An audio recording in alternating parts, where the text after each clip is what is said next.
శ్రీ గురుభ్యో నమః. మా భ్రమరవాణి యూట్యూబ్ ఛానల్ను అనుసరిస్తున్న అభిమానులందరికీ శుభోదయం. ఈ రోజు నుండి శ్రీమద్ భాగవత మహాపురాణంలోని దశమస్కంధంలోని శ్రీకృష్ణ భగవానుని కథామృతమును దివ్యలీలా విలాసములను స్మరించుకుందాము. శ్రీకృష్ణ భగవానుని కథను ప్రారంభించే ముందు ఒక విషయం చెప్పుకుందాం. పురాణ పఠనం ప్రారంభించి అందరికీ వినిపిస్తే పురాణములను చదివిన వారికి విన్నవారికి సకల శుభములు కలుగుతాయని శ్రీకృష్ణ భగవానుడు మహర్షులు భీష్మాదులు చెప్పిన మాట. అదేవిధంగా కథ చెబుతుంటే వినేవాళ్ళు ఊ కొట్టాలని, అలా ఊ కొట్టకపోతే కథకు కోపం వస్తుందని పూర్వం మన పెద్దవాళ్ళు చెప్పేవారు. ఇప్పుడు కథలను వీడియోలలో చూస్తున్నాం కాబట్టి ఊ కొట్టడానికి బదులుగా మీ అభిప్రాయాన్ని కామెంట్ రూపంలో తెలియజేస్తే పురాణ కథలను ఎక్కువగా చెప్పేందుకు ఆసక్తి కలుగుతుంది. కాబట్టి వీడియోపై మీ అభిప్రాయం తప్పకుండా తెలియజేయాలని కోరుతూ ఇక కథను ప్రారంభిద్దాం. పరీక్షణ్ మహారాజు సుఖమహర్షితో, పూజ్యం మహర్షి, నీవు ఇంతవరకును సూర్యచంద్రవంశ మహారాజుల చరిత్రములను గూర్చి విపులముగా తెలిపితివి. అవి అత్యద్భుతములు. యదుమహారాజు ఎంతయో ధర్మస్వభావం గలవాడు. ఆ సుప్రసిద్ధ వంశమునందు తన అంశయైన బలరామునితో కూడి అవతరించిన శ్రీ మహావిష్ణువు యొక్క వైభవ ప్రాభవములను గురించి వినుటకు కుతూహలపడుచున్నాను. దయతో వివరింపుము. ఆ శ్రీహరి విరాట్ పురుషుడు, సత్పురుషులను రక్షించుచుండెడివాడు. అట్టి పరమాత్మ యదువంశముల ఉద్భవించి చేసిన ఘనకార్యములను ప్రదర్శించిన లీలలను సవిస్తరముగా తెలుపము. ఆ పరమపురుషుని యొక్క దివ్యగుణములు మహిమాన్వితములు, సుఖావహములు, మధురాతి మధురములు. అట్టి గుణములను విషయవాంఛల నుండి విముక్తులైన మహాత్ములు నిరంతరము కీర్తించుందురు. అయినను వారికి తనివి తీరదు. అవి ముముక్షువుల భవరోగములను రూపుమాపునట్టి దివ్యౌషధములు. విషయాసక్తులైన వారికి కూడా అవి వీణుల విందు గావించుచు మనస్సులను ఆహ్లాదపరచుండును. అట్టి భవ్యగుణములను కీర్తించుటకు విముఖుడైన వాడు పశుఘాతియే, అనగా ఆత్మఘాతియే.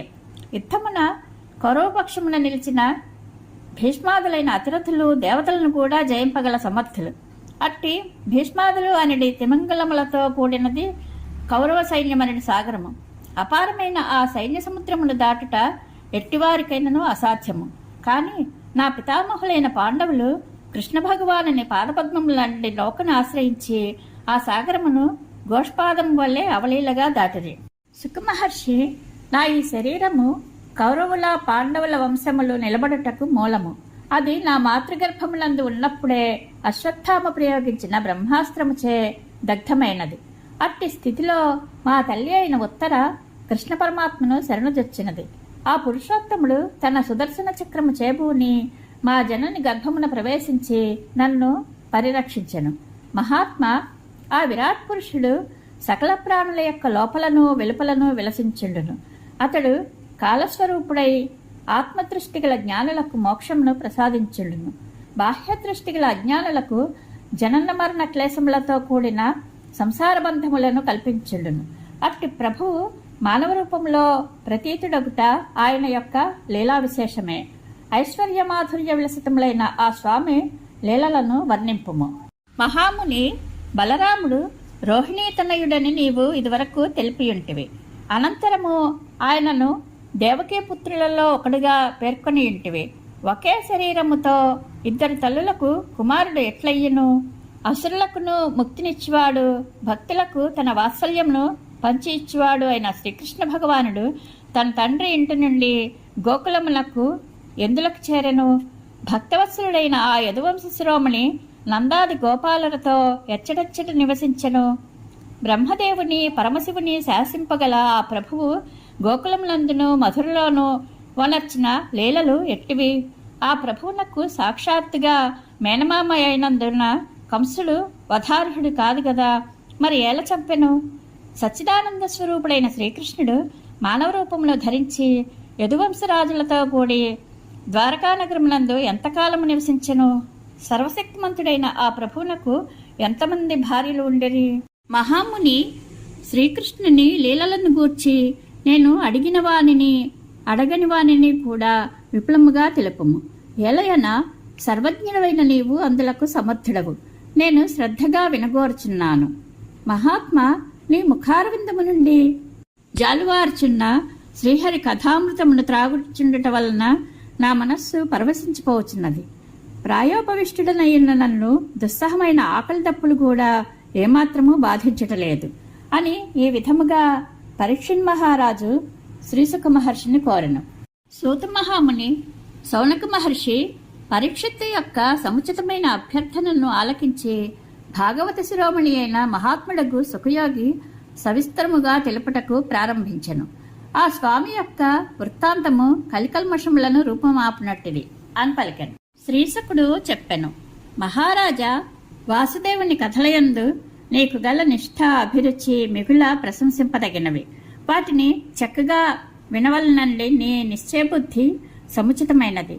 శ్రీకృష్ణుని కథలను గూర్చిన ప్రస్తావనలు ప్రశ్నించి వారిని, ప్రవచించడి వారిని భక్తి శ్రద్ధలతో వినుచున్న స్త్రీ పురుషులను ఆ శ్రీహరి పాదముల నుండి ఉద్భవించి పునీతమైన గంగాజలముల వలె పవిత్రమనరించును.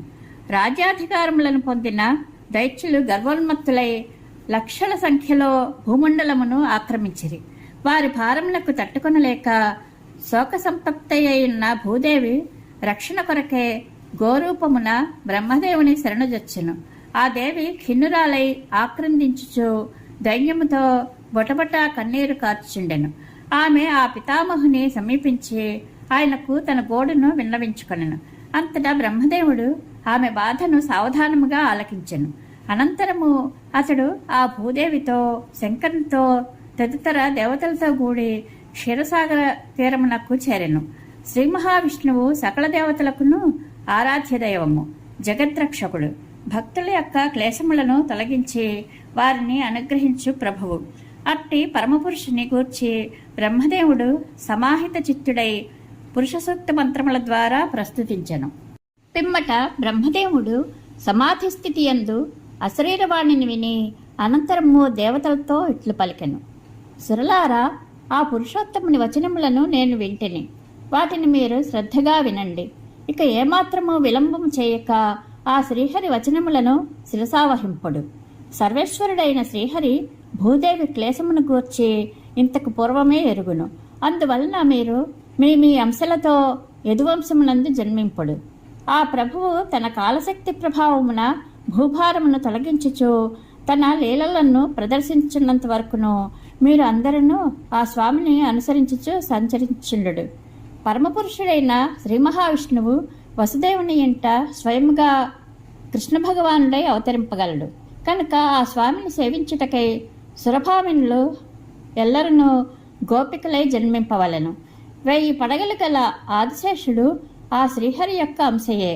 అతడు కర్మవశుడుగాడు, అనగా కర్మఫలములను అనుభవించుట కొరకై జన్మించున్నవాడు కాడు.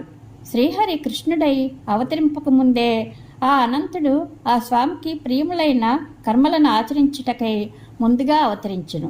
జగత్తును మోహములో ముంచివేయునట్టి యోగమాయ ఆ హరి అధీనములో ఉండి మసలుకొనుచుండును. ఆ దివ్యమాయ స్వామి ఆదేశానుసారము ఆయన లీలలను కార్యరూపమున సఫలమునర్చుటకై దైవాంశముతో ప్రాదుర్భవించుచుండును. శ్రీశుకుడు చెప్పెను, పరీక్షిన్ మహారాజా, ప్రజాపతులకు నాయకుడు, సృష్టికర్తయు అయిన బ్రహ్మదేవుడు దేవతలను ఈ విధముగా ఆదేశించి తగినట్లుగా మృదు మధుర వచనములతో భూదేవికి ఊరట కూర్చెను. అనంతరము అతడు తన సత్యలోకమునకు వెళ్ళెను.